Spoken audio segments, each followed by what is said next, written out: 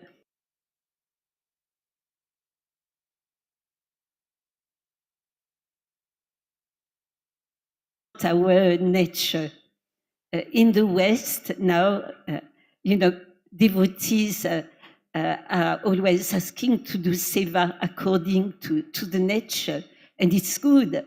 But at the time, we had to do what was needed, So he took the phone book.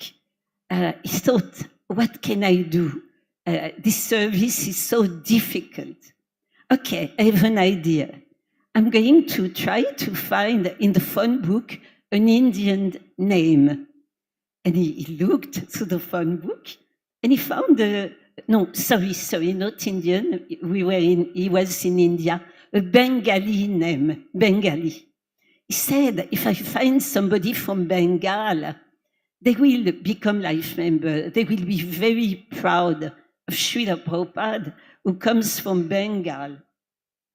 So he looked. Ah, Mr. Mangulam, Bengali name. So he took the phone. Hello, Mr. Mangulam. I'm from ISKCON. I would like to meet you. I want you to become a life member. So Mr. Mangulam said, yes. Can you come tomorrow at 11 o'clock? So the devotee said yes. Next morning, he takes his presentation book, his book bag. He goes to the address, and he's very, very surprised. He comes in front of a very luxurious building, and he's a little worried. nobody is going to become a life member here, but I have to go. So he goes to the desk. There is a very posh lady, very well dressed.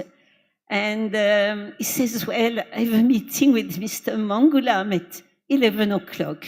She looks, she takes the phone, and after a conversation, she tells the devotee, you go on the first floor. He goes on the first floor. Same scenario. He's received, he tells he has a meeting with Mr. Mangulam.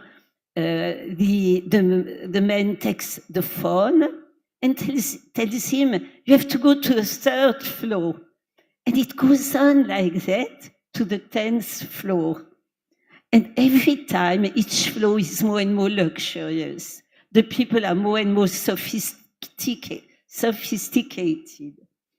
And he's reaching the 10th floor. And then he understands Mr. Mangulam is actually the big boss of a huge company. And he's feeling very nervous. He's dirty, he's not very white.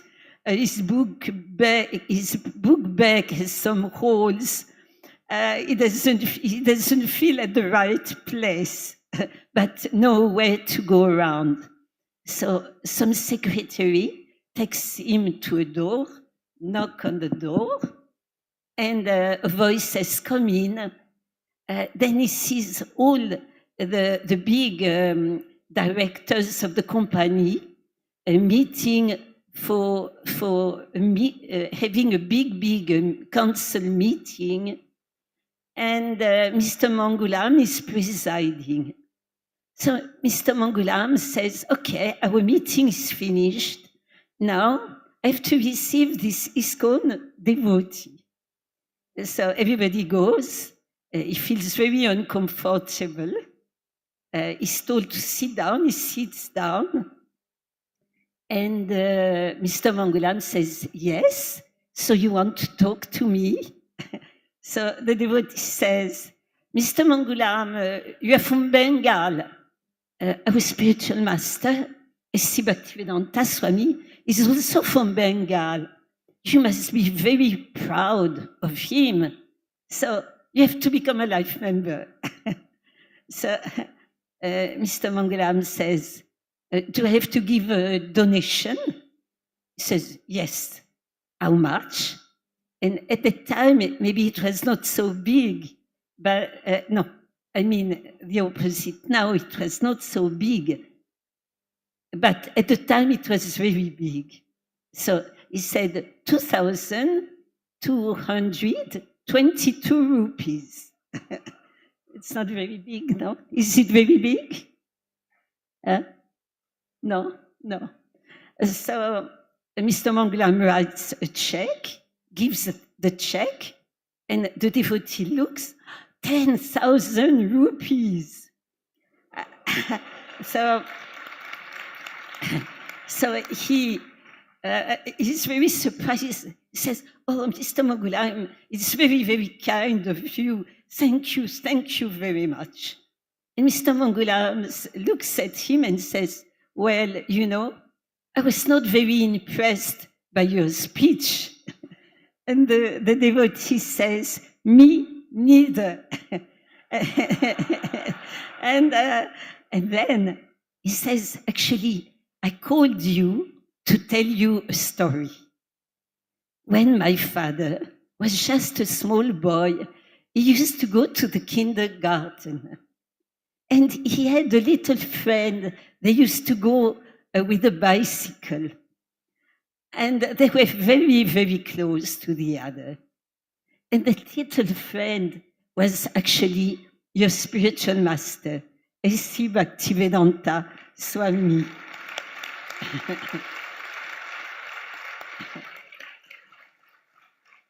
Then they grew up and they started to play chess. And there was something they made up. They didn't play chess for money, but the winner was going to have lunch at the loser's home. So, do you guess who was always winning? Yes, Srila Prabhupada, he was always winning. So he knew very well the house of the Mangulam. Then they became teenagers and young men. They went to university. And Mr. Mangulam was actually learning Sanskrit. And Prabhupada, who was Abai at that time, told him, "It's very good you are learning Sanskrit, because when I will do things, you will be able to help me." So his friend asked, "Which things?" And Prabhupada didn't reply. And they lost each other. They didn't see each other anymore. So Mr. Mangulam became a very, very successful and famous Sanskrit teacher. And now he was becoming old and he had retired. He had a son who was studying at university. The son actually one day saw a big poster. S.C. Bhaktivedanta Swami, it was in Calcutta at this time. S.C. Bhaktivedanta Swami is going to lecture in the Calcutta temple in Albert Road. He became very enthusiastic to go because all his life he had heard about Srila Prabhupada, because his father was very proud to tell everyone, "You know, when I was a small child, I used to go on a bicycle with my friend who became the founder Acharya of ISKCON." And every time he would meet someone, he would say that. So the younger son wanted to know who was Bhaktivedanta Swami. Then he went to the lecture. He sat in the front. And after the lecture, Srila Prabhupada spotted him because he looked exactly like his father when his father was young. So he says, "You are Mangulam. Where is your father?" And the younger boy said, "Actually, he's not here." And Prabhupada told him, "Tell your father that I want to see him." So the young man says yes. He went back home and he told the father, "You know, I went to listen to a lecture of your friend, S.C. Bhaktivedanta Swami Prabhupada, and he wants to see you." And the father said, "Oh, no, I cannot go. I feel too ashamed. He's a great saint, and I'm a Griyamedi. Actually, all my life, I just was after fame and money. And he's such a saintly person. I cannot see him. I'm too ashamed." Then the young man says, "But he's going to ask me, what should I say when I go back?" So father started to think and said, you can say that I am sick." And then the young man went to listen to the lecture. After the lecture, Prabhupada, of course, asked, "So, where is your father?" And the young man couldn't lie properly. He said, "My father is sick." But Prabhupada understood. So next morning, as Prabhupada used to do every morning, he took his morning walk, but he took a different path. And he was with a lot of devotees. He actually took the path to a house he used to know very well in his childhood and in his youth, to the house of the Mangulam. So it was a very aristocratic area, and everybody was looking, "Oh, this is the founder Acharya of ISKCON, and all the devotees are with him.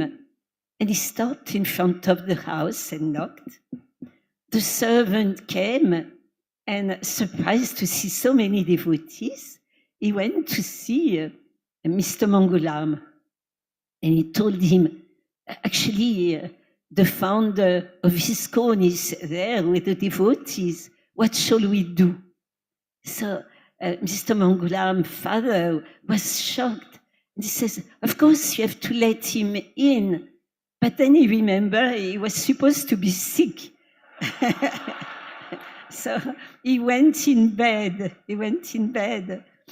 And so Prabhupada came in, he was offered some fruits. And then he came in the bedroom of his old friend. And they were speaking in Bengali. And he told him, oh, my poor friend, you are sick. You know, and they started to talk like if they met, the day before. And that beautiful friendship was revived. Mr. Mangulam told him the truth. He said, actually, I'm very ashamed. I'm a Griya Medi. Just, I was looking all my life for money and for knowledge, money, fame. And you're such a pure devotee. I've wasted my life. And Srila Prabhupada said, it's never too late. You have not wasted your life. It's not too late. Then, at that time, Mr. Mangulam's father thought, it's not too late. Prabhupada said, I will take you with me. It's not too late. And the Mangulam father thought, Prabhupada is going to take me to London. He's going to take me to New York. I have not wasted my life. I can serve Krishna. And he was so ecstatic. He was told to chant Hare Krishna. He started to chant. And when his son came home, he was so excited to tell him what happened, that I have not wasted my life. It's not too late. I'm going with Srila Prabhupada. He's taking me with him. And saying that, he actually took his last breath. He left his body in such an ecstatic consciousness. So let's go back in Bangalore, in that big, luxurious office. Then the son, Mr. Mangulam, told, for a long time, I thought that Prabhupada will take my father back with him to the West or to America. But now I understood that he took my father back home, back to Godhead.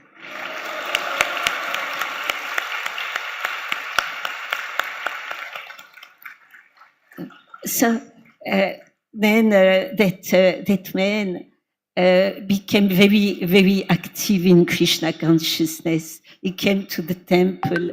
And that story is very, very instructive for all of us. It shows the infinite compassion of Srila Prabhupada. Like we heard yesterday, Maharaj was telling us the dealings of Lord Chaitanya, how he doesn't forget anyone, how he has a compassion infinite. Prabhupada's compassion was just like that. He didn't forget his old friend. And he came for him and he took him home back to Godhead. What to speak of all of you, of us, even if we don't do perfect service, Srila Prabhupada will never forget any little service, any little sincerity we try to offer, to our spiritual master, to Prabhupada, to Krishna. And another very interesting point also in that story is that Prabhu from America, he was not feeling qualified to do that service. But because he asked to be an instrument in the hands of Srila Prabhupada and the Lord, he actually did something very wonderful.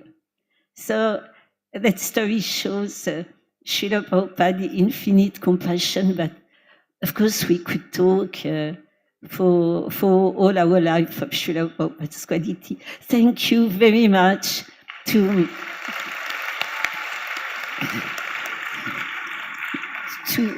have allowed me to say a few words to remember our dear Srila Prabhupada. Now let us hear more from our dear Malati.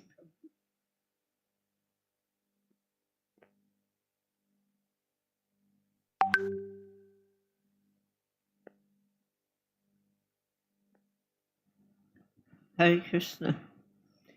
I'm sitting here like the bug on the lap of the king, which means, what can the bug do? Simply bite. I'm sitting with these extraordinary Vaishnavis, and I came to hear from them, and it has been extraordinary. I'm also a firm believer in following Prabhupada's example of punctuality and timeliness. And on the, what do you say, the program for tonight, 7:20 is designated as the time for Jayani Lo. It's 7:23.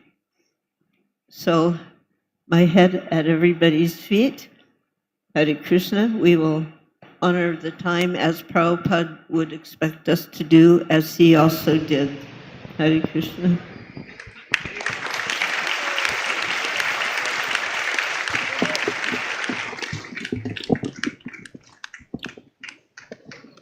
Hare Krishna. Thank you, Mandakini Mataji, Dinatarani Mataji, Jyotirmai Mataji, and Malati Mataji. So we will have Jayanilo Premadhana in honor of Prabhupada's disappearance.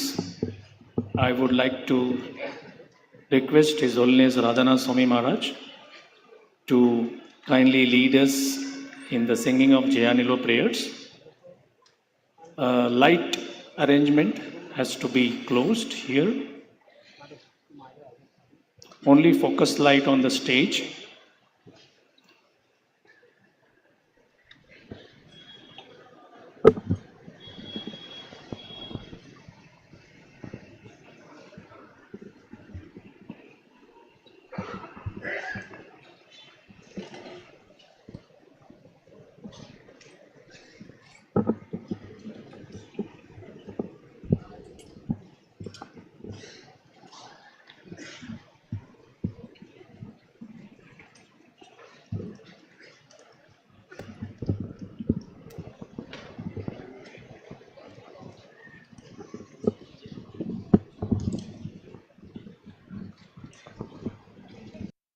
Udavani pracharine nirbishesha shunyavadi bhastya jadeshadharine.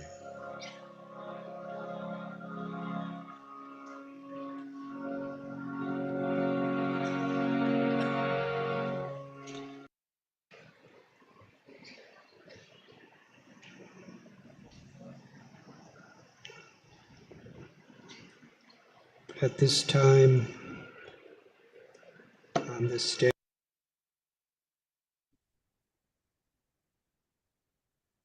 Hare Krishna.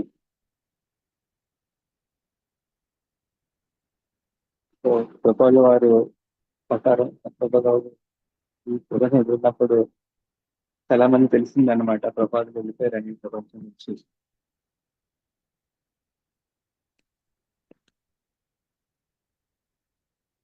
సంవత్సరంలో ఇప్పుడు ఏమైందంటే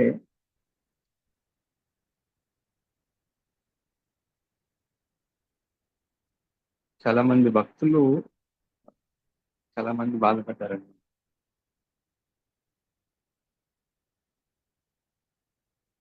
అంటే శిల ప్రభుపాద గారు ఇక్కడి నుంచి వెళ్ళిపోయినప్పుడు చాలా ఇస్కాన్ టెంపుల్లో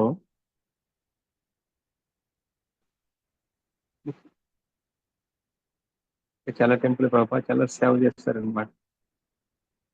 బుక్ డిస్ట్రిబ్యూషన్ అయినా, విగ్రహ పూజ అయినా, అంటే అన్ని ప్రభుపాద కోసమే చేసేవారు అనమాట. అన్ని టెంపుల్స్ అప్పుడు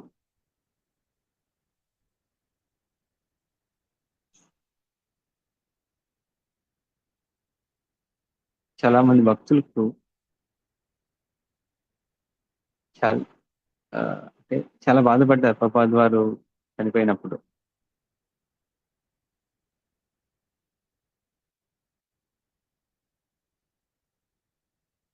అప్పుడు చాలా సీనియర్ భక్తులు అందరూ మన ఉద్యమంలో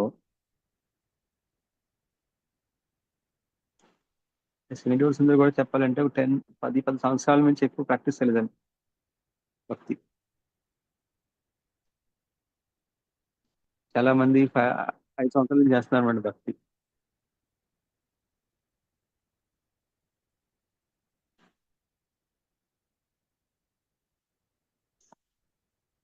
ప్రభుపాద చాలా సార్లు చెప్పారు భక్తులందరికీ,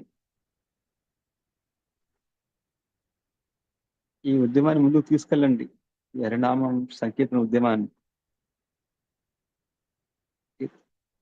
నా గురువు గారు ఆయన భక్తి ఠాకూర్ ఈ ఉద్యమాన్ని ముందుకు తీసుకెళ్ళమన్నారు.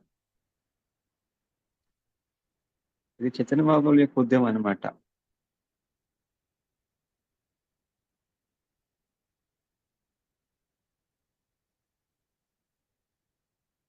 కానీ ప్రభుపాద లేకుండా ఈ ఉద్యమం ముందుకు ఎలా వెళ్ళగలుగుతుంది అని భక్తులు అనుకునేవారు.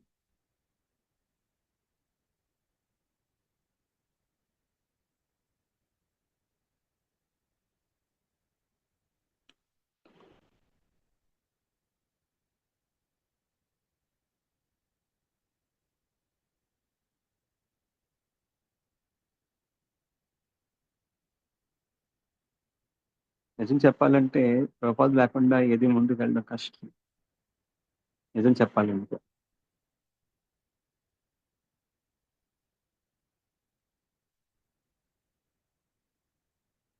శిల ప్రభుపాద చాలాసార్లు అనేవారు అనమాట, సాధ్యం కాదు అన్నది ఇది ఒక తెలుగు తక్కువ వారి డిక్షనరీలో ఉంటది అనమాట.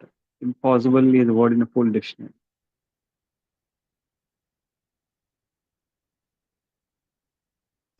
మనం చూస్తే ప్రభుపాద గారు ఇస్కాన్ ఉద్యమం మొదటి నుంచి ఇలా చెప్పేవారు అనమాట. సో నేను ఎప్పుడన్నా ఈ లోకం నుంచి వెళ్ళిపోవచ్చు, నేను కానీ కానీ ప్రభుపాద తన శిష్యుల మీద చాలా నమ్మకం పెట్టుకున్నారనమాట, ఈ యొక్క ఉద్యమం ముందు తీసుకెళ్తారని. ఆ ఉద్యమం ఏంటంటే కృష్ణుని ప్రేమించాలి.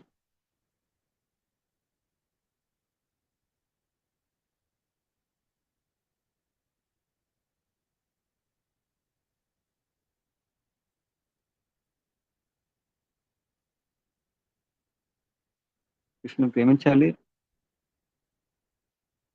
ప్రభుపాదు వారి అంటే ప్రభుపాదులు కరుణ చూపించినట్టు ఆ కృష్ణుని ప్రేమ అందరికీ పంచాలి. ఇది ఉద్యమం అన్నమాట.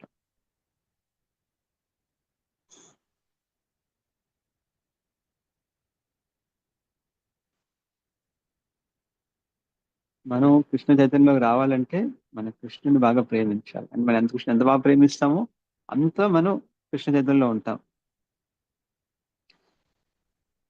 ఈ రోజు ప్రభుపాద వాళ్ళ శిష్యులు చాలా మంది ప్రభుపాద గురించి చెప్పారనమాట. ప్రభుపాద తన జీవితం అంతా అర్పించారు ఈ పుస్తకాలు రాయడానికి, ఈ ఉద్యమాన్ని ముందుకు తీసుకెళ్ళడానికి తన జీవితం అంతా అర్పించారు. అలాగే చాలా ప్రవచనాలు కూడా ఇచ్చారు ప్రభుపాదుల వారు. చాలా మందికి మార్గదర్శనం చూపించారు, చాలా మంది శిక్షణ ఇచ్చారు, చాలా ప్రవచనాలు ఇచ్చారు, చాలా పుస్తకాలు రాశారు.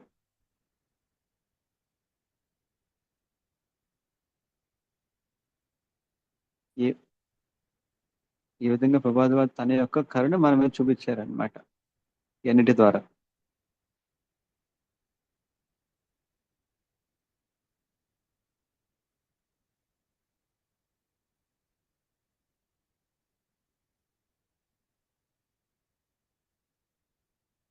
ఆ రోజు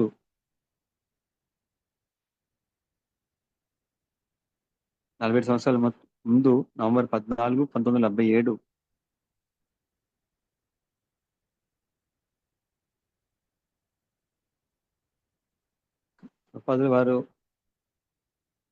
ప్రభుపాదుల వారు వెళ్ళిపోయినప్పుడు మనకు ఆయన లేరు ఇక్కడ. ఆయన శరీరం లేదు. అందుకే ఆయన ఆ ప్రవచనాల ద్వారా, పుస్తకాల ద్వారా ప్రభుపాదుల గురించి మనం తరించుకోవాలన్నమాట.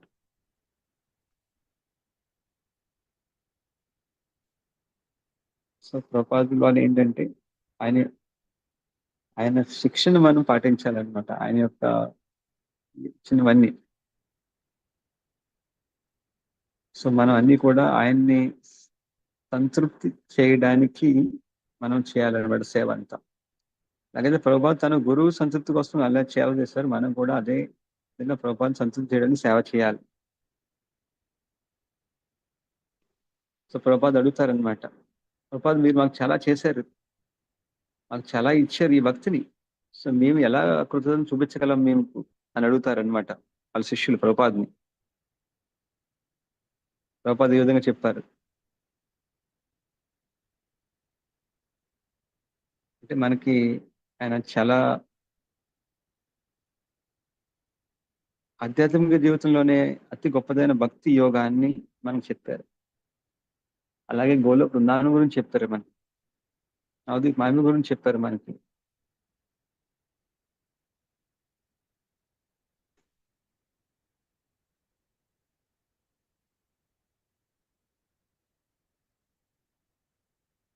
శిల్ప అవుతుంటారనమాట. కృతజ్ఞత ఎలా చూపించాలంటే, నేను ఏ శిక్షణ ఇచ్చానో అది మీరు బాగా పాటించండి, అలాగే మీరు పాటించండి, అందరికీ పంచండి ఈ జ్ఞానాన్ని, ఈ భక్తిని అందరికీ పంచండి. ఆ విధంగా మీరు నా మీద కృతజ్ఞతను చూపించగలరు అని చెప్పారు ప్రభుపాద. ఇప్పుడు మనం మందాకిని మాత్రమే చెప్పారు, చాలా అందంగా, చాలా అద్భుతంగా చెప్పారు ప్రభుపాదుల గురించి.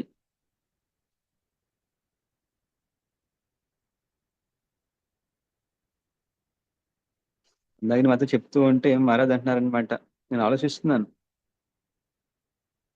శిల ప్రభుపాద్ ఒంటరిగా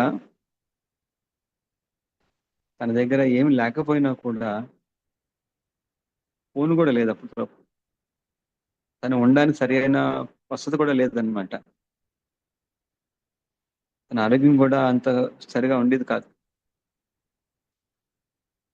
ఆ పరిస్థితుల్లో జలదూత ఓడ ఎక్కి 30 రోజులు ప్రయాణం చేసి అమెరికా వెళ్ళారు. అక్కడ 1 సంవత్సరం ఎవరి యొక్క సహాయం లేకుండా చాలా కష్టపడ్డారు. ఆ తర్వాత ప్రపంచం అంతా చాలాసార్లు ప్రయాణం కూడా చేశారు అనమాట. ఈ కృష్ణ చైతన్య ఉద్యమాన్ని ముందుకు తీసుకెళ్ళాయి. ప్రతిరోజు పుస్తకాలు రాసేవారు, రాత్రి అంతా ప్రతిరోజు పుస్తకాలు రాసేవారు.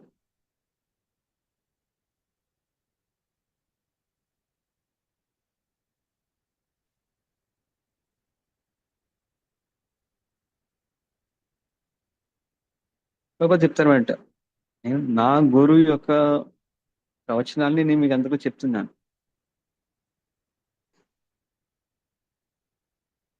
ప్రభుపాద యొక్క లీలలు అది మనం అర్థం చేసుకోలేం, చాలా గొప్పవైనవి అన్నమాట.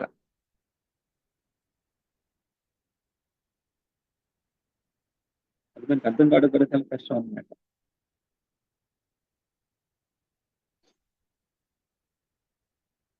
ఆయన చేసిన ఆయన సేవ అంతా కృష్ణుడి మీద ప్రేమ చేశారనమాట. అదే ప్రేమను అందరికీ పంచాలని, కృష్ణ ప్రేమనే. ప్రభుపాద అందరి శిష్యుల్ని ఎలాగా ఉత్తేజపరిచేవారు అనేది చాలా ముఖ్యం.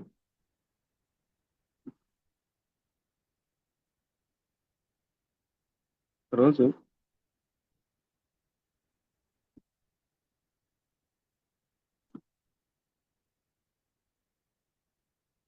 మందాకి మాత్రం అడిగారు ప్రభుపాద వారు,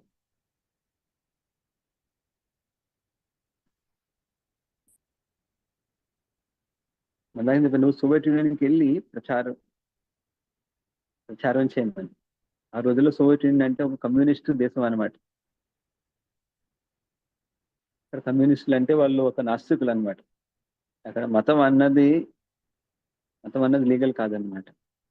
ప్రభుపాద అంటే మన దాకా నువ్వు సోవియట్ యూనియన్కి వెళ్ళి అక్కడ ఈ ఉద్యమాన్ని మొదలు పెట్టని చెప్తారు. మన దాకా నువ్వు ఎప్పుడని ఆ సందేశం తీసుకొని వెళ్ళి రష్యాకి వెళ్ళారనమాట, సోవియట్ యూనియన్కి. శిల ప్రభుపాద ముందు వెళ్ళి రష్యాకి, ఆ తర్వాత మన దాకా మాట్లాడికి వెళ్ళి దాన్ని ఇంకా ముందు తీసుకుని చెప్పారని.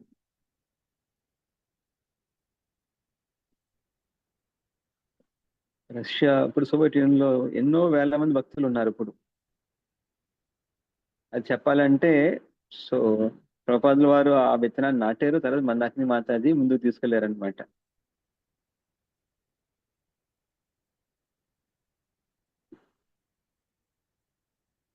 ప్రభుపాదు ఏ విధంగా శిష్యుల్ని ఉత్తేజపరిచారనేది చాలా ముఖ్యం.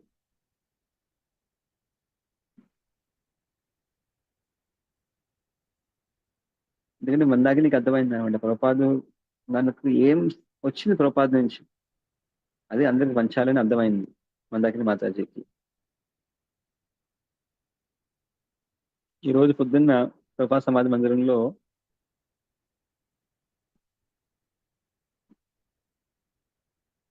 సో మహారాజ్ చెప్తున్నారనమాట, యాక్చువల్గా వేరే వైష్ణవ సమాధులు చాలా మంది ప్రభుపాద శిష్యుల సమాధులు కూడా ఉన్నాయి రాయపూర్ ఆ కాంపౌండ్ లో, ఇస్కాన్ కాంపౌండ్ లో. ప్రభుపాదుల కోసం వాళ్ళు చాలా సేవ చేశారు ఈ వైష్ణవ భక్తులందరూ. వాళ్ళ యొక్క కరుణ, వాళ్ళ యొక్క సరెండరు, వాళ్ళ యొక్క శరణాగతి ఎలా సేవ చేశారు ప్రభుపాదకి ఈ శిష్యులందరూ. అంటే వాళ్ళ సమాధులు కూడా ఉన్నాయి అన్నమాట ఇస్కాన్ టెంపుల్లో. బాలకృష్ణ మహారాజ్ యొక్క సమాధి ఉంది, గౌరగోండి మహారాజ్ సమాధి కూడా ఉంది.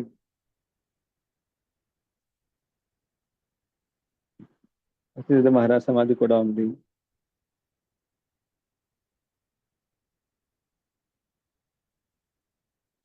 స్వామి మహారాజ్ సమాధి కూడా ఉంది.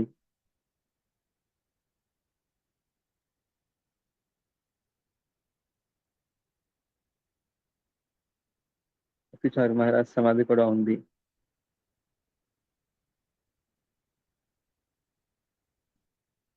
వీళ్ళందరూ చాలా గొప్ప భక్తులు, వైష్ణవులు, ప్రభుపాద యొక్క శిష్యులు. వీళ్ళందరూ ప్రభుపాదే వాళ్ళందరినీ ఇన్స్పైర్ చేశారు, వాళ్ళందరినీ ఉత్తేజపరిచారు ఆవిడ భక్తులు.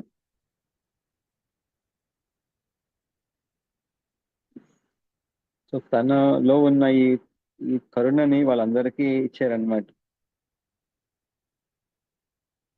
ఈ విధంగా వాళ్ళు శీల ప్రభుపాదకి సేవ చేయడానికి వాళ్ళ జీవితాన్ని అర్పించారనమాట.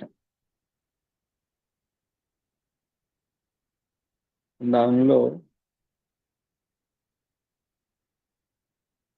కూడా చాలా భక్తులు వైష్ణవుల సమాధులు, యమునాదేవి, రామానంద మహారాజ్,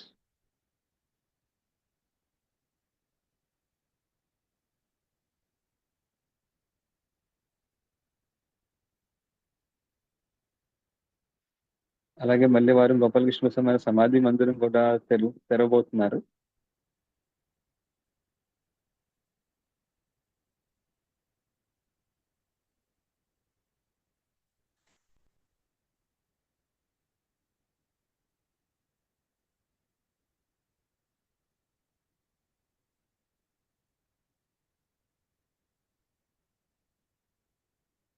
ఇంతమంది భక్తులు మనం యాక్చువల్ గా వాళ్ళకి పూజ చేయాలి, మనం వాళ్ళందరినీ ఆదరించాలి. ఎందుకంటే వాళ్ళ జీవితాన్ని అర్పించారు ప్రభుపాద యొక్క ఉద్యమాల్లో సేవ చేయడానికి.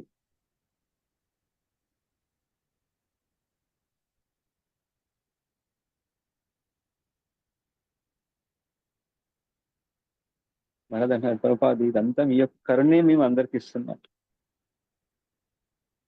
అందరూ ప్రార్థిద్దాం ఈరోజు ప్రభుపాదకి.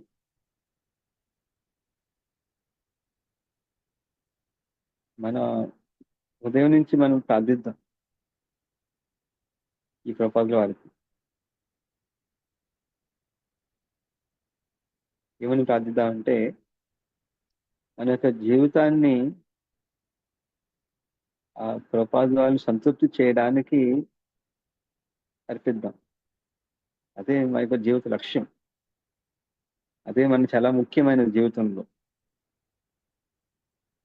అలాగే మనంలో ఉన్న చాయిస్ కూడా అన్నమాట. ముఖ్యంగా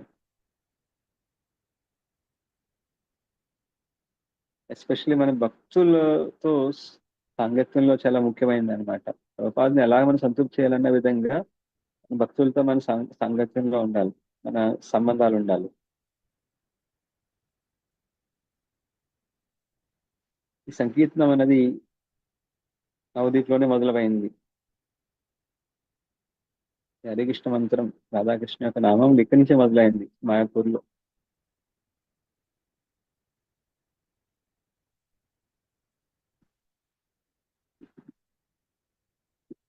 కలిసికట్టుగా చేయాల్సిన సంకీర్తనం అన్నమాట. ప్రభుపాద తన జీవితాన్ని అర్పించారు ఈ ఈ ఉద్యమాన్ని ముందుకు తీసుకెళ్ళడానికి. ఇంటర్నేషనల్ అంతర్జాతీయ కృష్ణ చైతన్య సంఘం ఈ ఉద్యమం కోసం ప్రభుపాద తన జీవితాన్ని అర్పించారు.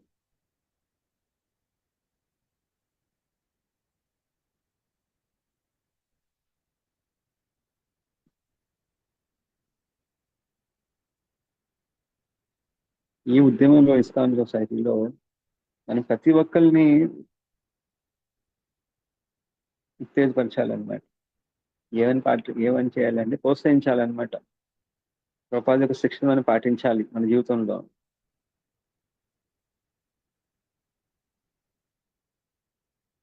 ప్రభుపాద ఏం చెప్పారంటే మనం కృష్ణుడిని, రాధాకృష్ణుని ప్రేమించాలి, రాధాకృష్ణుని సేవ చేయాలి, అలాగే అందరినీ ప్రోత్సహించాలన్నమాట. ఇదే జీవితంలో చాలా ముఖ్యమైనది.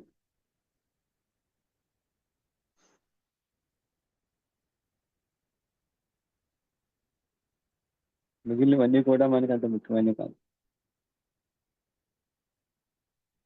మనం రాధాకృష్ణ ఎలా ప్రేమించగలం, మనం రాధాకృష్ణుని ఎలాగ సంతృప్తి చేయగలం,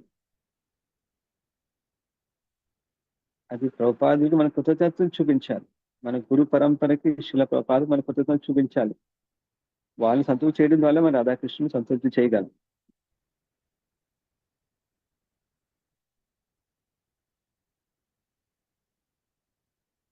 మన యొక్క ఉద్యమం అంతా కృష్ణుడు కేంద్ర బిందువుగా ఉండాలి, సెంటర్ గా ఉండాలి అన్నమాట.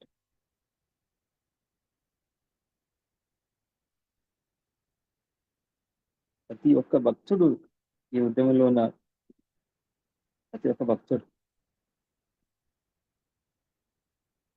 మనం చాలా సిన్సియర్గా ప్రాక్టీస్ చేయాలి.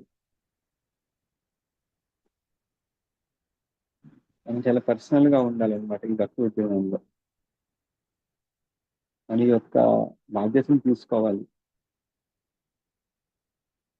బాధ్యతను అంటే ఈ ఉద్యమాన్ని ముందుకు తీసుకెళ్ళాలి. మనం దాసాను అనే భావం ఉండాలన్నమాట.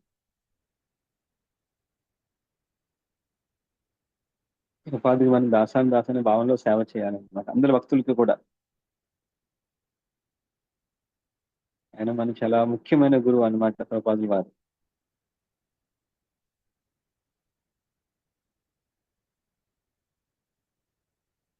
ప్రభుపాద తన కోసం ఎప్పుడేం అడగలేదన్నమాట చెప్పాలంటే.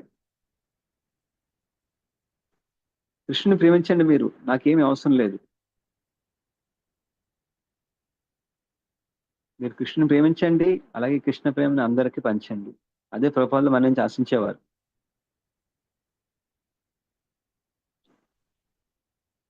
ప్రభుపాదులు కృష్ణుని ఏది సంతృప్తి చెందుతుందంటే వాళ్ళు ఎలా ఆనందం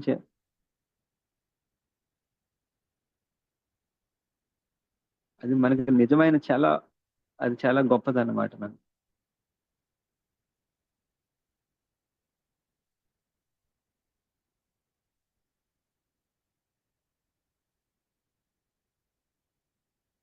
కలియుగంలో చాలా సమస్యలు ఉంటాయి. గొడవలు, ఈ రాజకీయాలు, ఇవన్నీ చాలా చాలా సమస్యలు ఉంటాయి. ఈ ఉద్యమంలో ముందుకి వెళ్తూ ఉంటే చాలా కారణాలు కూడా ఉంటాయి.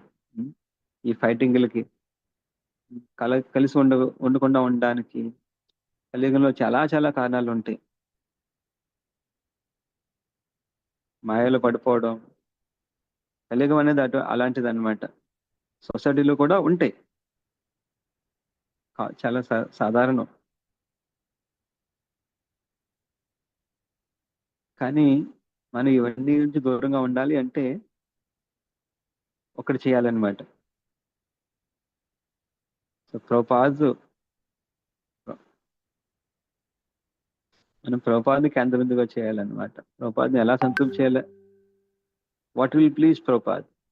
ప్రభుపాద్ని ఏం సంతృప్తి చేస్తుంది అన్న విషయంతో మనం అందరూ ప్రవర్తిస్తే ఈ కలియుగం నుంచి, ప్రభావం నుంచి మనం దూరంగా ఉండగలం.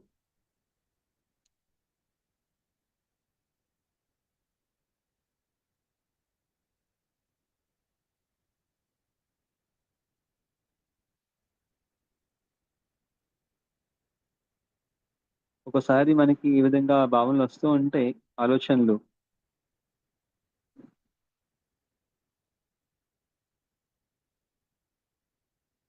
శ్రీల ప్రభుపాద్ నా దగ్గర ఉన్నారు అంటే నేను శిల్ప అవుతా ఉన్నాను, ఆ భావన రావాలన్నమాట.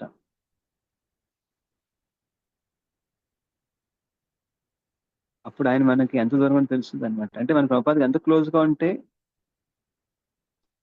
మనకు అర్థమవుద్ది అనమాట, అంటే ప్రభుపాద్కి ఎంత దూరంగా ఉన్నామని.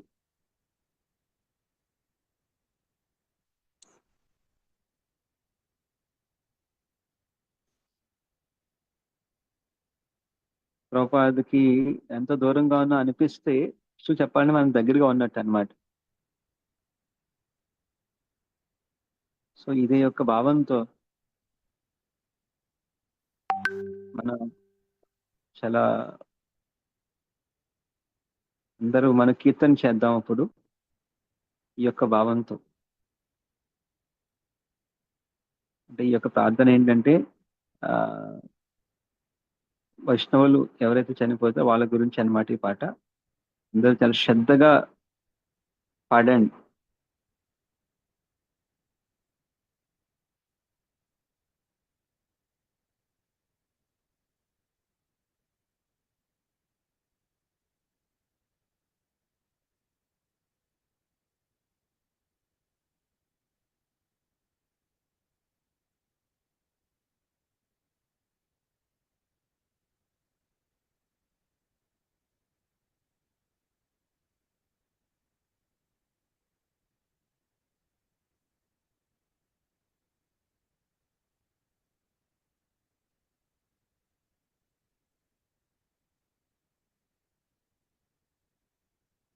Hearts from our souls with all sincerity, with one voice, with one spirit together. The prayer is for the departed Vaishnavas.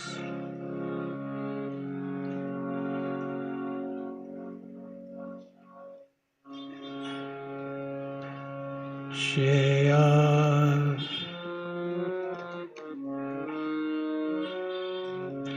Jaya Nilo Prema Dana Karuna Pracho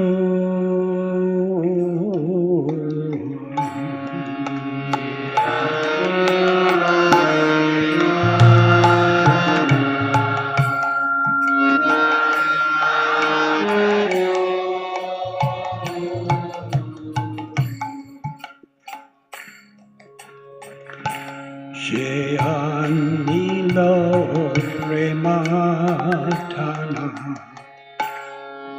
Karuna Pracho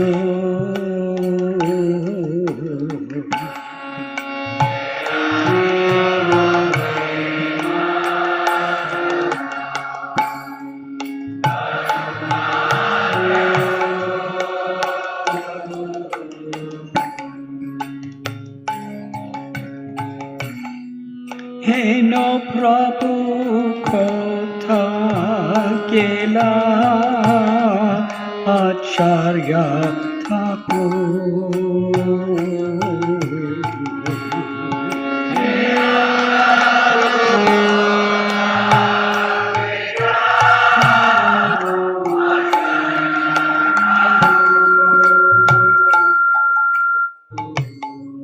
हेन प्रभु कथा केला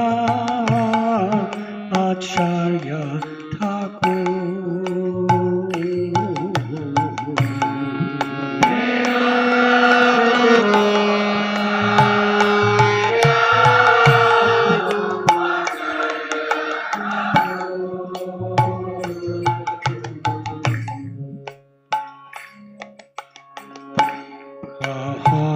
हमारा स्वरूप रूपा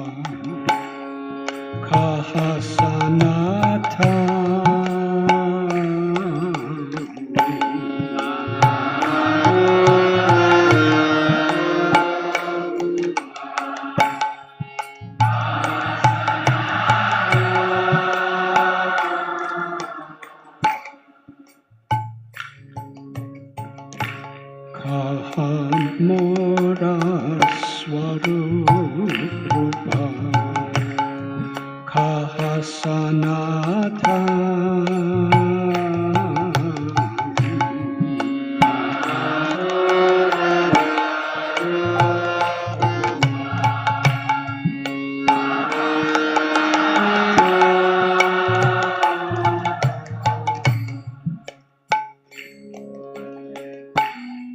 कहता सरागुनाता पतित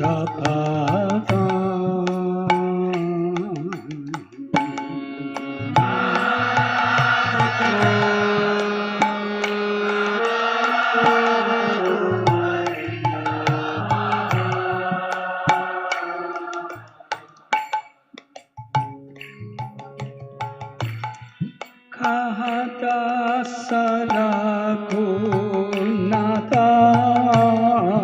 पतित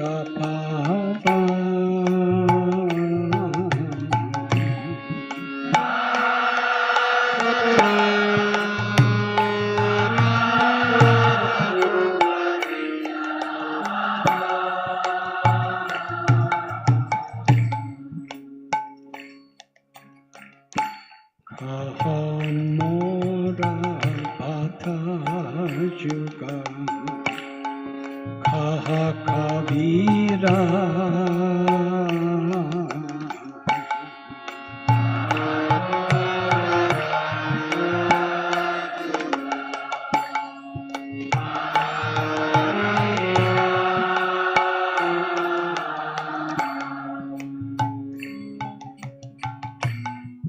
एका खोले कोथा केला कोराना थारा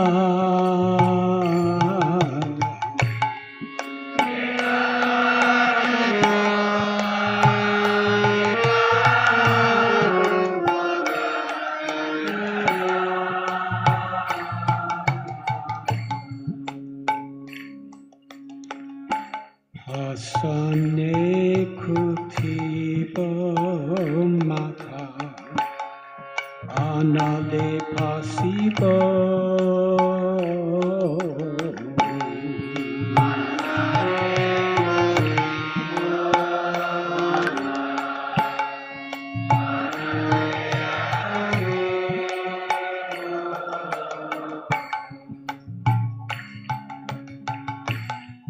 कोरंगा पुनेरा निधि कोथा गेले भाबो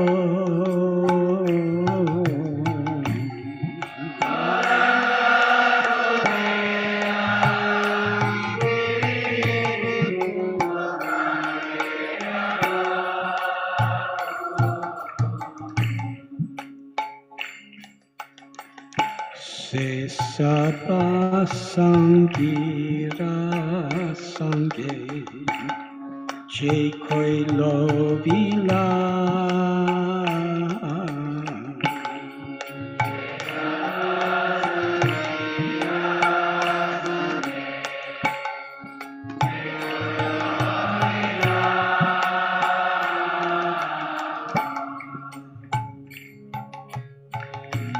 se sanganapaya kande narotamoda.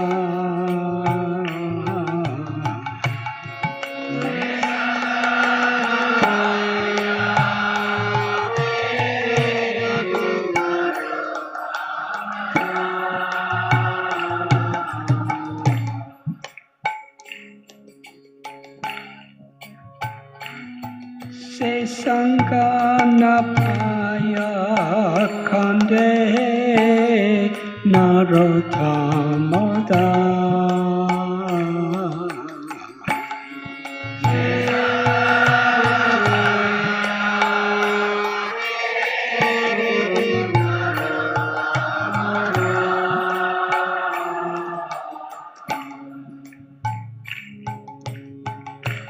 Jiyanilo premadana karuna prachu.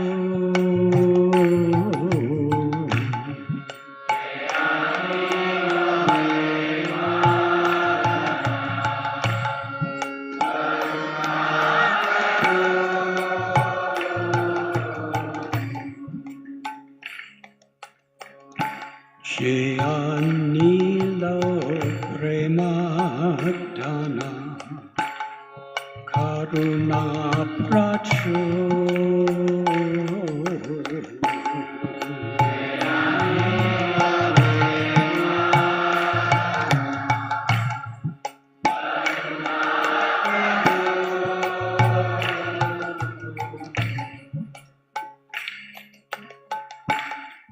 Eno Prabhu Kotha Gila Acharya Thakur.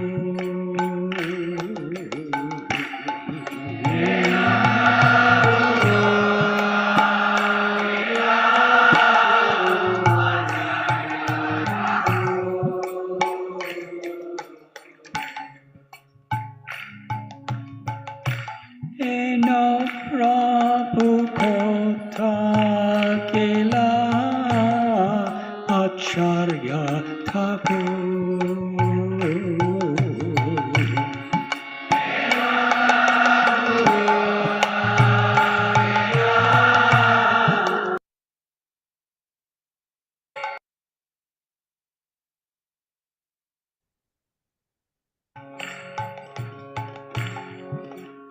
Since we have been here in Mayapur town,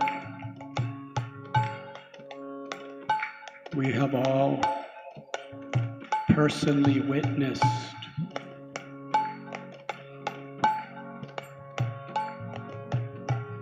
the extraordinary miracle of the devotional service of Srila Jai Patak Swami Maharaj.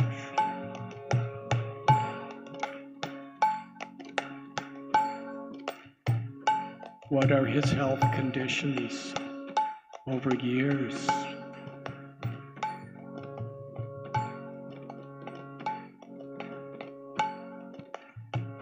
And I'm feeling he witnessed Srila Prabhupada's love and compassion. And with his heart and life and soul, he has emulated.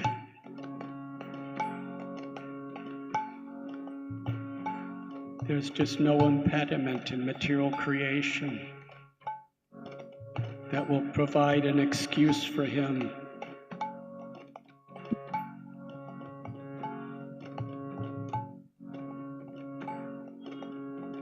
to impede his spreading of Srila Prabhupada's mercy to all of us and all of the world.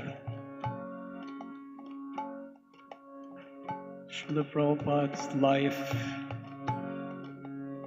and the inspiration of the light he's put in the hearts of his true followers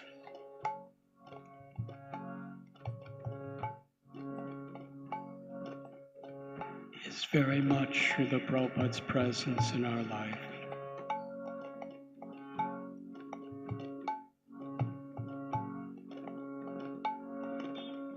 In this spirit, Let us chant the holy names for his pleasure. Hare Krishna,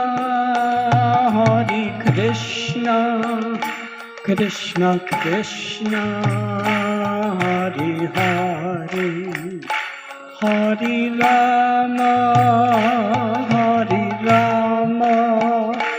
Rama Rama, Hare Hare.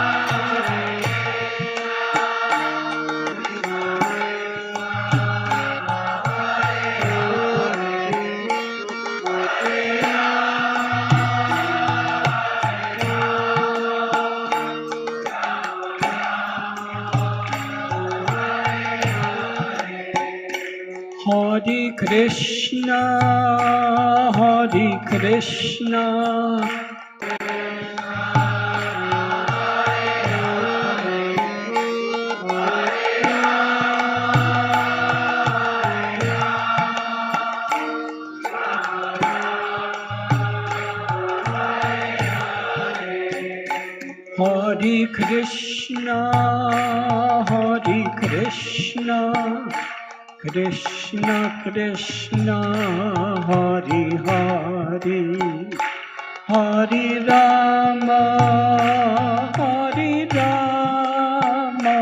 Rama Rama, Hare Hare.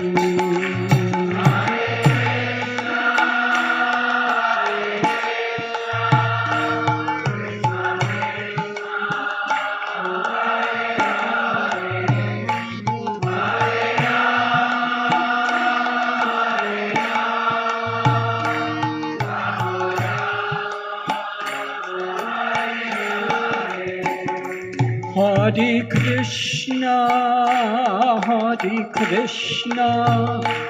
Krishna Krishna, Hare Hare, Hare Rama, Rama Rama, Hare Hare.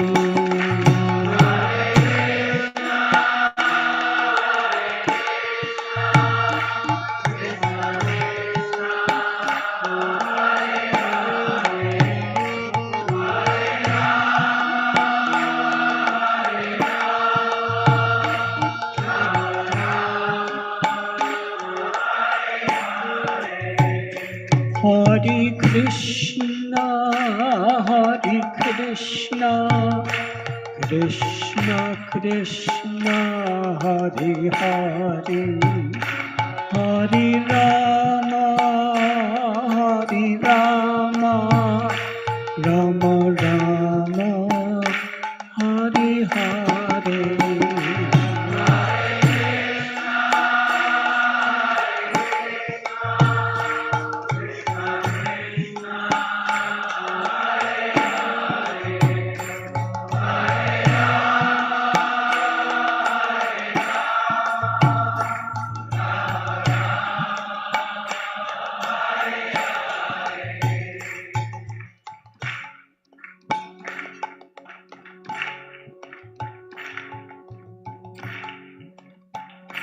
Srila Prabhupada appealed to us to call out Krishna's holy names like a helpless baby in a time of the greatest need, crying out for mother.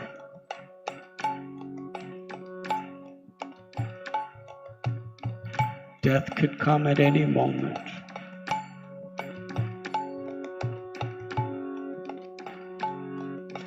The urgency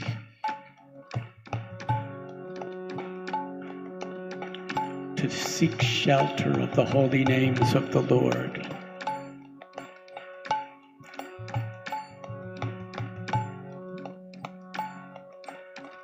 is the culmination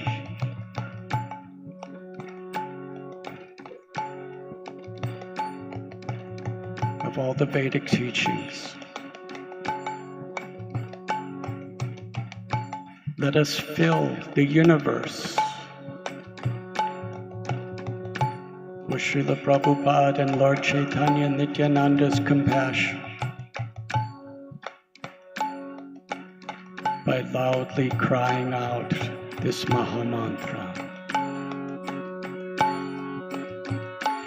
Hare Krishna, Krishna Krishna, Hare Hare, Hare Rama, Rama Rama, Hare Hare.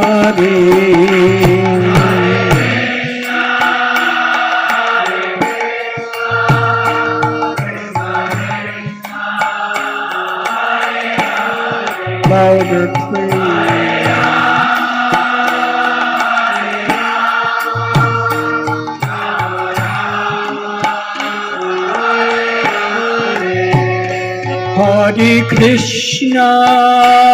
Hare Krishna, Krishna Krishna, Hare Hare, Hare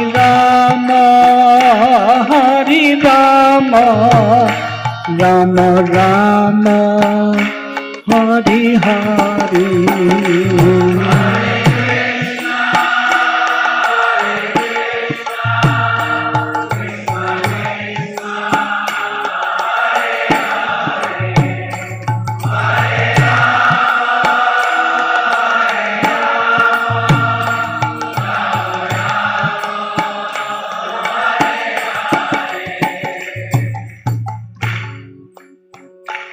The ultimate perfection of all religion is pure, unmotivated, uninterrupted love for God.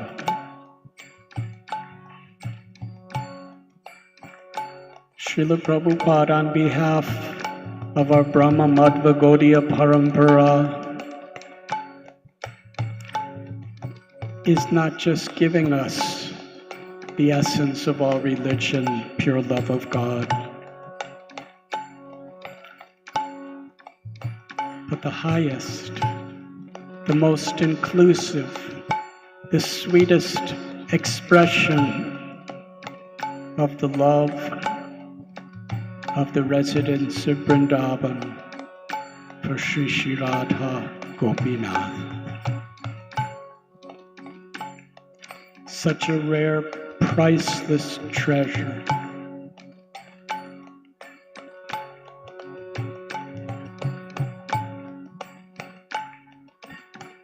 Everything else is insignificant when our hearts and our eyes are open to receive this gift and to share it.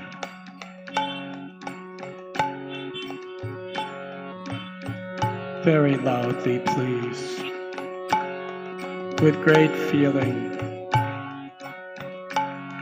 Advaitacharya was chanting these holy names, crying out with compassion for all living beings.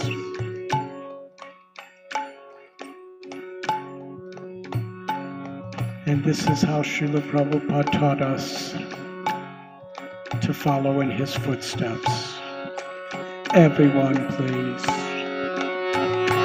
Hare Krishna,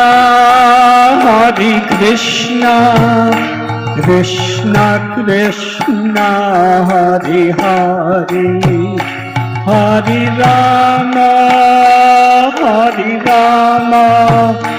Rama Rama, Hare Hare, Hare Bol.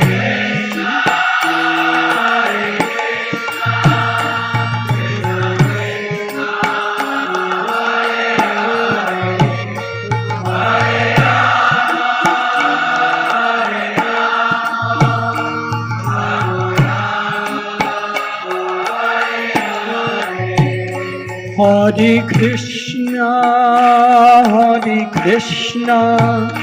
Krishna Krishna, Hare Hare, Hare Rama, Hare Rama, Rama Rama, Hare Hare.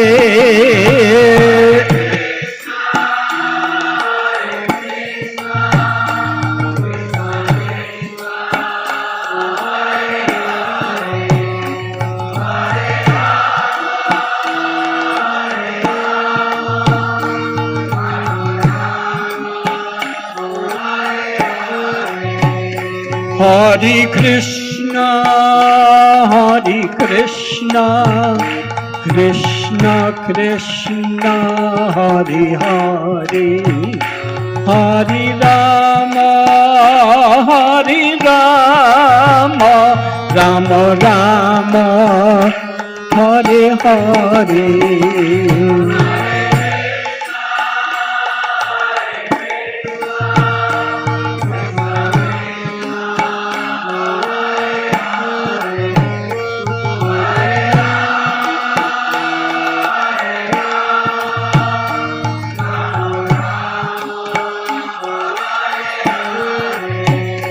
Hare Krishna, Krishna Krishna, Hare Hare, Hare Rama, Rama Rama, Hare Hare.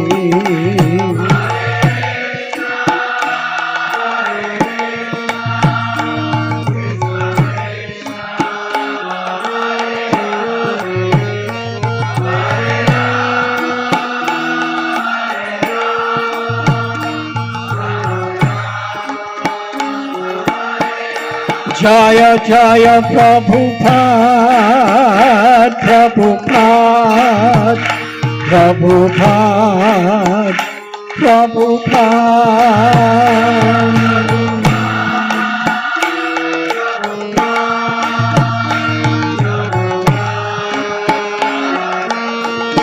Jaya Jaya Prabhupada, Prabhupada, Prabhupada, Prabhupada.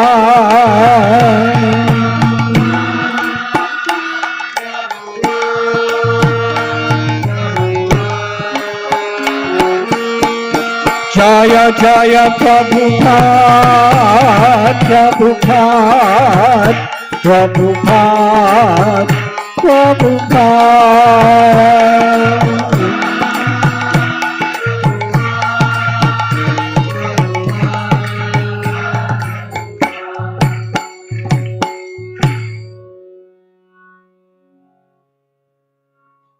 Jaya Nilo Premadana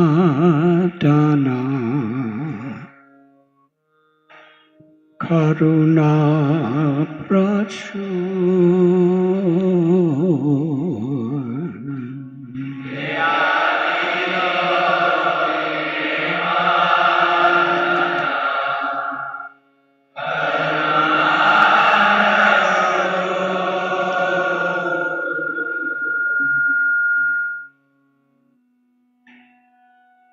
Heno Prabhu Kota Kela Acharya Thakur.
हरे कृष्ण हरे कृष्ण हरे कृष्ण हरे कृष्ण हरे कृष्ण हरे कृष्ण हरे कृष्ण हरे कृष्ण नमामीश्वरम्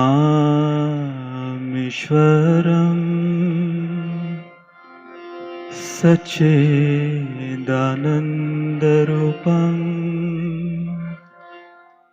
लसत्कुण्डलं गोकुले ब्रजमानम्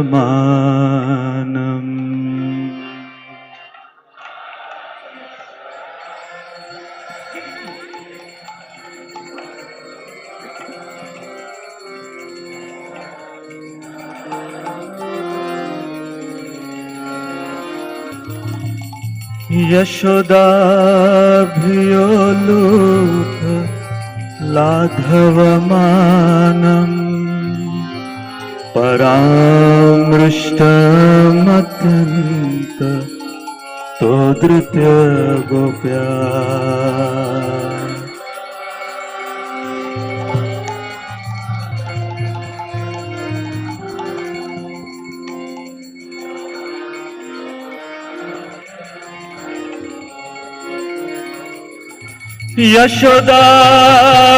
यशोदाभियोलुक लाघवमानम्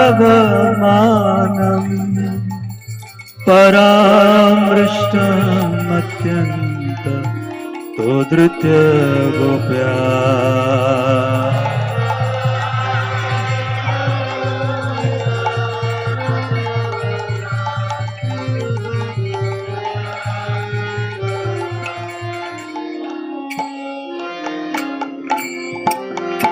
नमामीश्वरं सच्चिदानन्दरूपम् लसत्कुण्डलं गोकुले भ्रजमानम्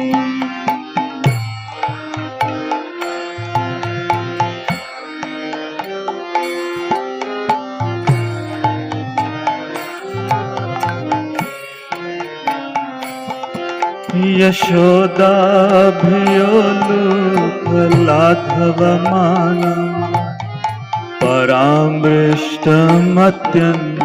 तोदृत्य गोप्या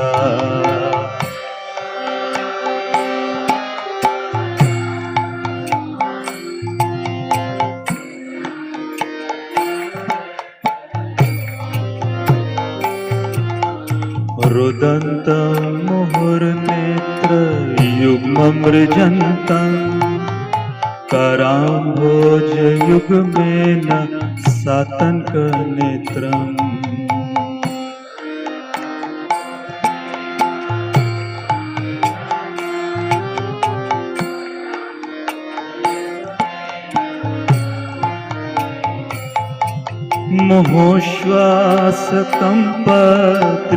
मुहुश्वासकम्पत्रिरेखाङ्ककण्ठ स्थितग्रैव दामोदरं भक्तिपदम्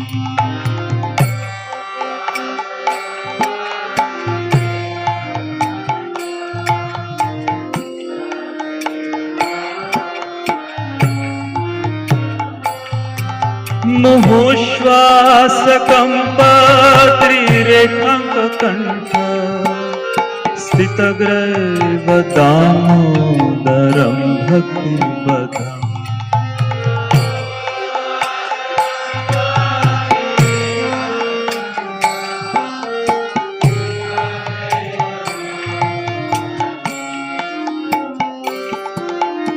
इति दृक्स्वलीलाभिरानन्दकुण्डे स्वघोषं निमज्जन्तम् आख्यापयन्तम्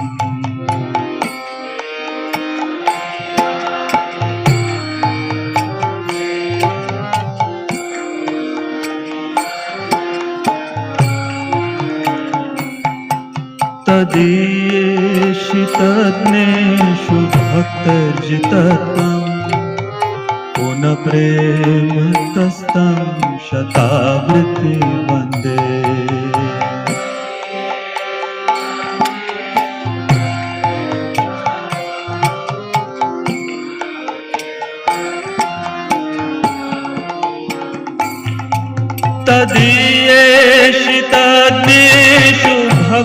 समुचितत्वम् पुनः प्रेमतस्तं शतावृत्ति वन्दे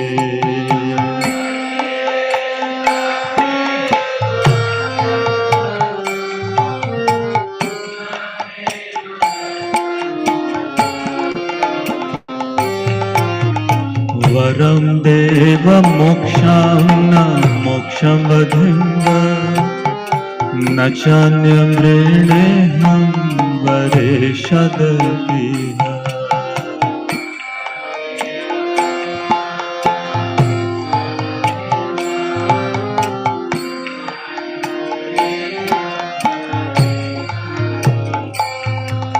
इदं ते वपुर्नाथ गोपाल बालम् सदा मे मनस्या विरास्तं किमन्ये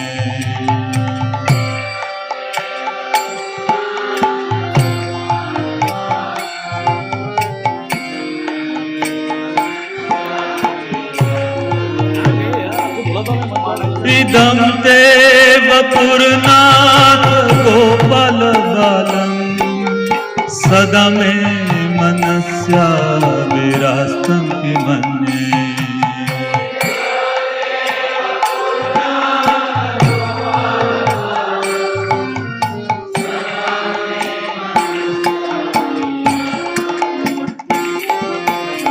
इदं ते मुखाम्भोजम् अत्यन्तनीलय व्रतं कुन्तलैर्स्निग्ध रक्तश्च गोप्या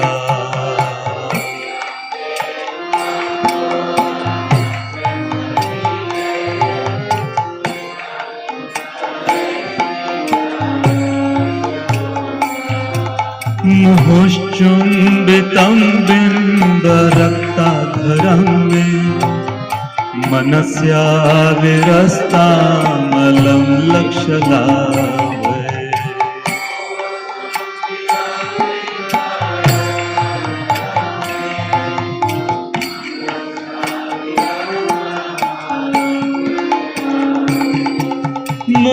मुहुश्चुम्बितं बिम्बरक्ताधरं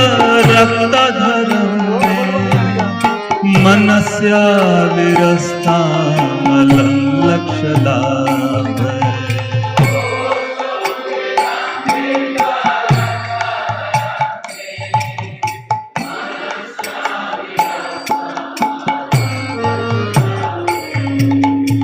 नमो देव दामोदर अनंत विष्णु प्रसीद प्रभो दुःख जलाभिमग्नम्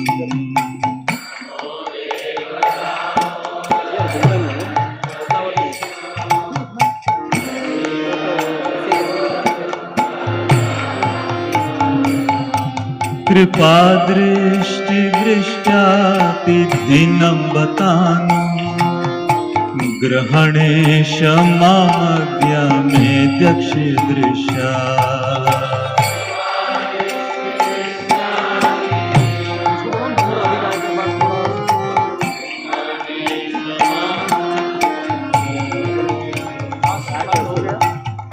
कुबेरात्मजौ बद्ध मूर्त्यगयद् त्वया मोचितौ भक्ति भजौ कृतौ च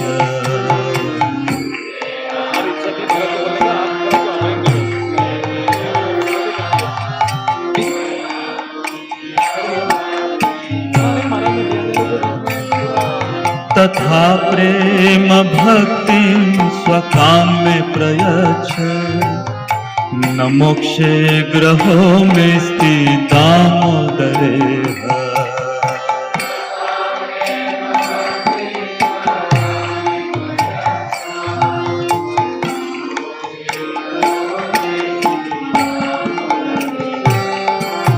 नमस्ते स्तुदाम्ने स्फुरादिपिधाम्ने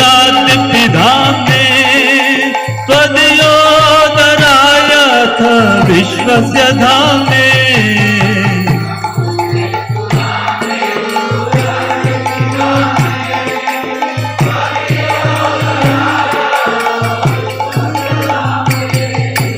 नमो राधिकायै त्वदीय प्रिया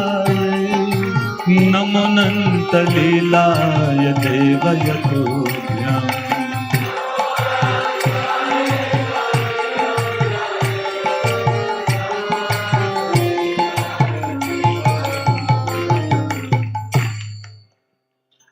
Hare Krishna, I have a very pleasant announcement to make. His Holiness Bhakti Charu Maharaj very lovingly has made the Abhay Charan TV episode series. Today, Bhakti Prem Maharaj, one of his most beloved disciples, has announced that they are going to offer Srila Prabhupada a drive with the whole episode, which is launched in Russian language today. So they are requesting His Holiness Radhanath Swami Maharaj to kindly offer it to Prabhupada.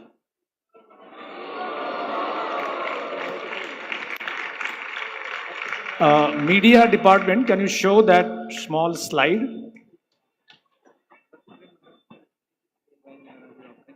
Okay.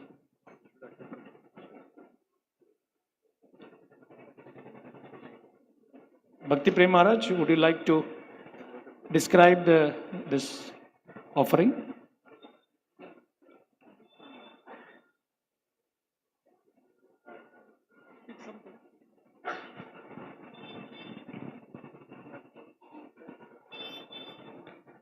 It is our great pleasure that in this auspicious day, of Srila Prabhupada's disappearance day, so we are able to give this Srila Prabhupada's life in Russian language. We hope that Srila Prabhupada will be very happy.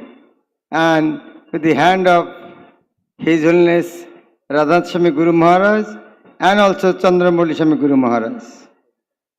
Also, 2 months ago, we inaugurate in Uriya language with the hand of Honorable President Draupadi Murmu.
Gopati Krishna Prabhu, are you here? Gopati Krishna. Is that message? Where is that message? Hari बोल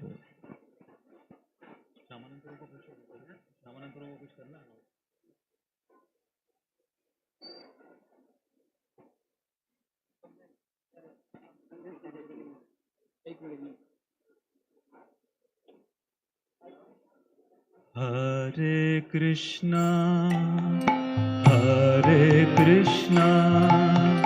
Krishna Krishna, Hare Hare, Hare Rama, Rama Rama, Hare Hare.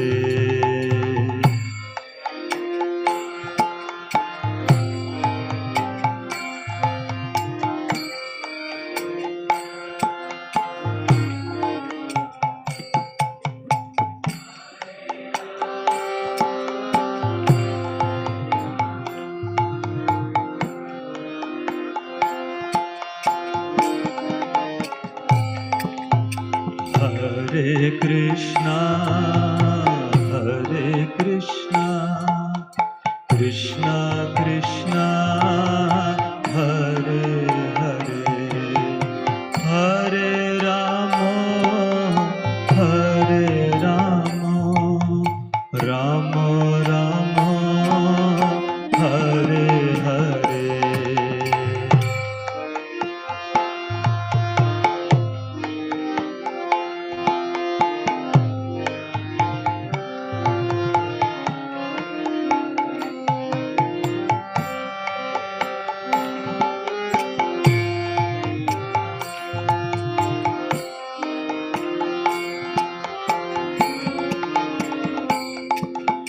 Hare Krishna, Krishna Krishna, Hare Hare, Hare Rama, Rama Rama, Hare Hare.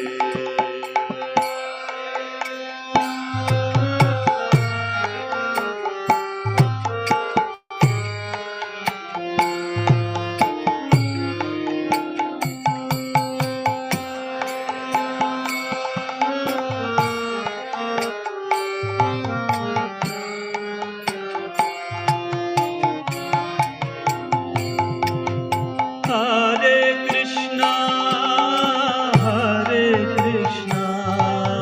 Krishna Krishna, Hare Hare, Hare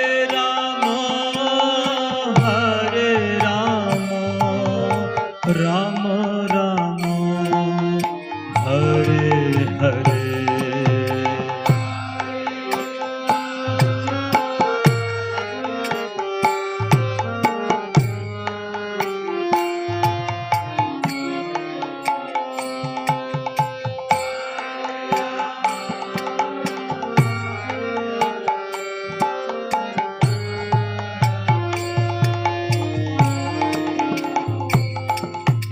Hare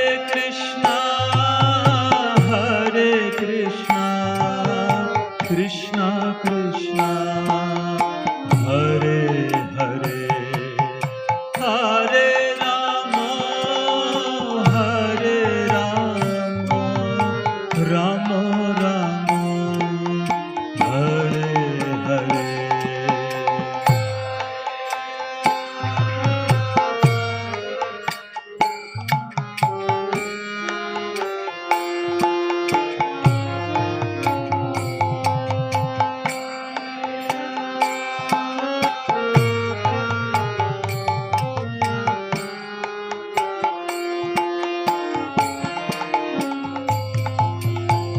Hare Krishna, Krishna Krishna, Hare Hare,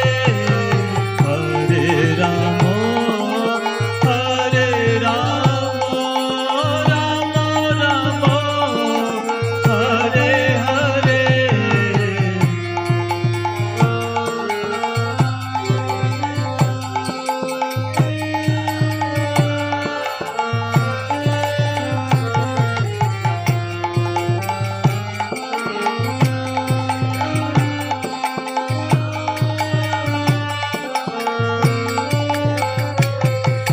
Hare Krishna, Krishna Krishna, Hare Hare, Hare Rama,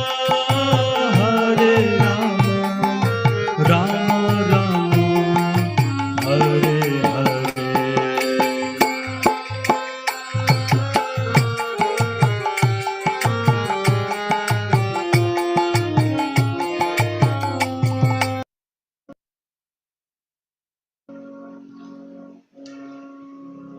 Srila Prabhupada said,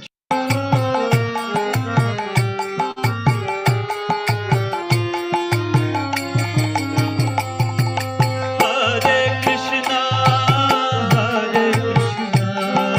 Krishna Krishna, Ram Ram Ram, Hare Hare.